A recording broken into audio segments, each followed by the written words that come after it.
You ask Tiger to solve. This deals with linear equations with one unknown. The final result is w=4. Let's solve it step by step. Simplify the expression. Expand the parentheses. Simplify the arithmetic. Group all constants on the right side of the equation. Subtract 4 from both sides. Simplify the arithmetic.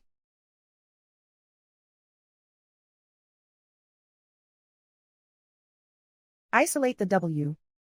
Divide both sides by 4. Simplify the fraction. Find the greatest common factor of the numerator and denominator.